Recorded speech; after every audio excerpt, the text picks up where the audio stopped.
नमस्कार विद्यार्थी मित्रांनो, माझं नाव विकास. स्वागत आहे तुमचं माझ्या यूट्यूब चॅनलवरती. तर आजच्या व्हिडिओमध्ये आपण जनरल सायन्सचे क्वेश्चन घेऊन येणार आहोत पी-वाय-क्यूचे.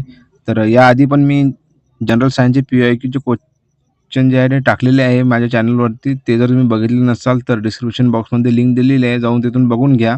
आणि उद्यापासून तुमची एक्झाम स्टार्ट होणार आहे. तरी सर्वांना ऑल द बेस्ट आणि सर्वांनी चांगल्या प्रकारे एक्झाम द्या अशीच मी आशा करतो. तरी आजच्या व्हिडिओला आपण सुरुवात करूया. तर चला आता आपण क्वेश्चन बघूया जनरल सायन्सचे. तर बघा आता इथं पहिला क्वेश्चन दिलेला आहे. What is the product of force end displacement called? बल और विस्थापन के गुणनफल को क्या कहा जाता है? तर याचं जे उत्तर आहे कार्य हे राहणार आहे. त्यानंतरचा क्वेश्चन बघूया आपण. Calculate the momentum of gun of mass 400 kg when it recoils with a velocity of 0.25 ms-1. जब 400 kg द्रव्यमान की बंदूक 0.25 ms-1 की वेग से पीछे हटती है तो उसके संवेग की गणना कीजिए. तर याचे उत्तर आहे 100 kg ms-1 हे राहणार आहे. त्यानंतरचा क्वेश्चन बघूया आपण. What is the centre of the reflecting surface of a spherical mirror called? गोलीय दर्पण की परावर्तक सतह के केंद्र को क्या कहा जाता है? तर याचं जे उत्तर आहे ध्रुव हे करेक्ट असणार आहे. त्यानंतरचा क्वेश्चन बघूया आपण.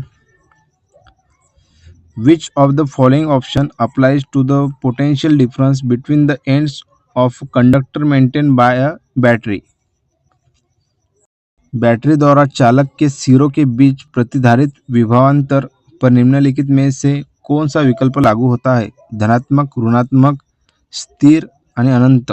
तर स्थिर जे आहे 3 नंबरचं ऑप्शन हे करेक्ट असणार आहे तुमचं. त्यानंतरचा क्वेश्चन बघूया चला. Calculate the relative molecular mass of CO2. CO2 के आपेक्षिक आणविक द्रव्यमान की गणना कीजिए. तर याचे जे आहे 44U 1 नंबरचं ऑप्शन जे आहे करेक्ट असणार आहे. त्यानंतरचा क्वेश्चन बघूया चला. What is the smallest possible unit of a compound called? तर बघा, किस यौगिक की सबसे छोटी संभव इकाई को क्या कहा जाता है? तर ऑप्शन दिलेला आहे बघा तुम्हाला इथं.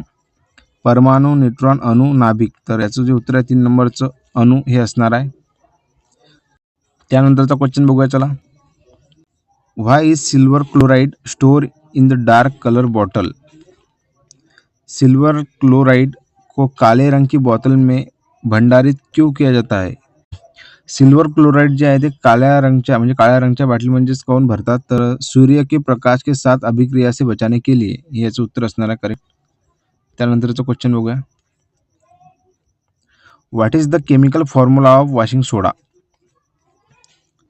आता इथं विचारलं गेलं आहे की वॉशिंग सोडा का रासायनिक सूत्र क्या होता है? तर लक्षात असू द्या Na2CO3 10H2O हे जे आहे याचं वॉशिंग सोडाचं रासायनिक सूत्र आहे. लक्षात असू द्या 1 नंबरचं ऑप्शन करेक्ट असणार आहे. त्यानंतरचा क्वेश्चन बघूया आपण.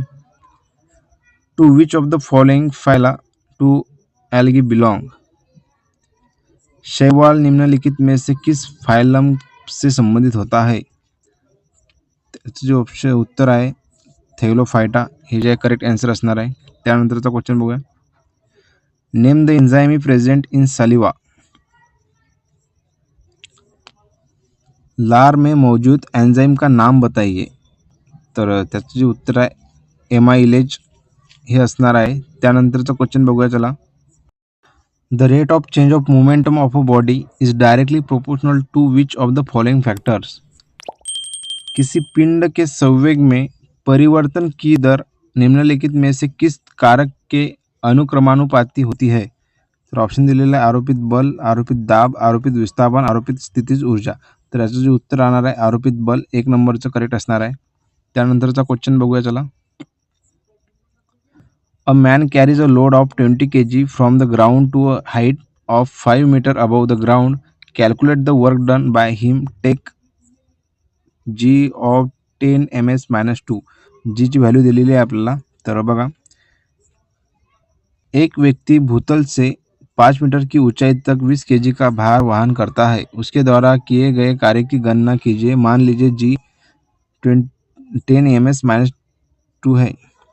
तर बघा याचे जे उत्तर राहणार आहे 100 जूल हे राहणार आहे. त्यानंतरचा क्वेश्चन बघूया. What is the depth of a rough of A sound wave called? ध्वनि तरंग के गर्त की गहराई को क्या कहा जाता है? तर 4 नंबरचे जे ऑप्शन आहे आयाम हे राईट असणार आहे. त्यानंतरचा क्वेश्चन बघूया चला.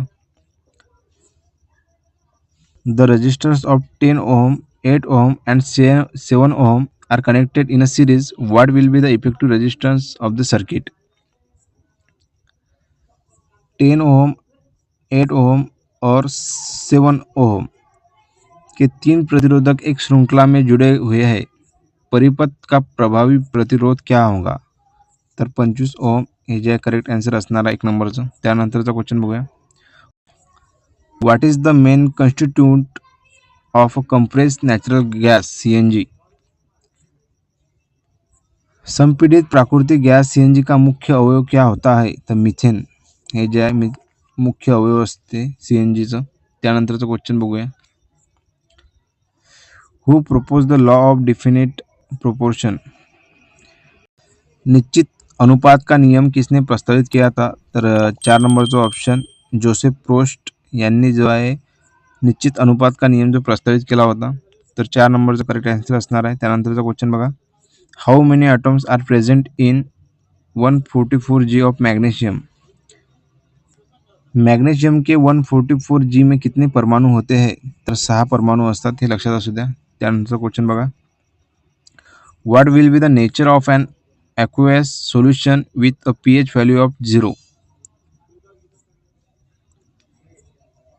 0 pH मान वाले जलीय विलयन की प्रकृति क्या होगी? लवणीय, आम्लीय, क्षारीय, तटस्थ. तर आम्लीय हे असणार आहे. 2 नंबरचा करेक्ट आन्सर असणार आहे. त्यानंतरचा क्वेश्चन बघा.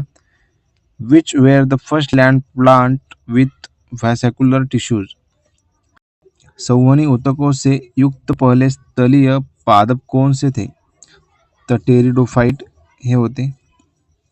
त्यानंतरचा क्वेश्चन बघा. What is the swollen bottom part of the carpel called? अंडप के फूले हुए निचले भाग को क्या कहा जाता है? तर अंडाशय हे म्हटलं जातं. 2 नंबरचा करेक्ट आन्सर असणार आहे. तर बघा अशा प्रकारचे हे जे जनरल सायन्सचे क्वेश्चन होते. जर तुम्हाला व्हिडिओ आवडला असेल तर लाईक शेअर कमेंट करायला विसरू नका. आणि तुम्ही जर चॅनलला सबस्क्राईब केले नसेल तर सबस्क्राईब करून ठेवा, जेणेकरून मला पण मोटिवेशन मिळेल. आणि बघा टेलिग्राम चॅनलला जॉईन होऊन जा. तुम्हाला सर्व अपडेट मी तुम्हाला तिथे देणार आहे. त्यानंतर जर बघितलं तुम्हाला आणखी नेक्स्ट व्हिडिओ कोण्या पोस्टवरती पाहिजे त्याबद्दल मला कमेंट बॉक्समध्ये सांगा, जेणेकरून मी नवीन अपडेट घेऊन येणार तुमच्यासाठी. तर चला भेटू आपण नेक्स्ट व्हिडिओला. धन्यवाद.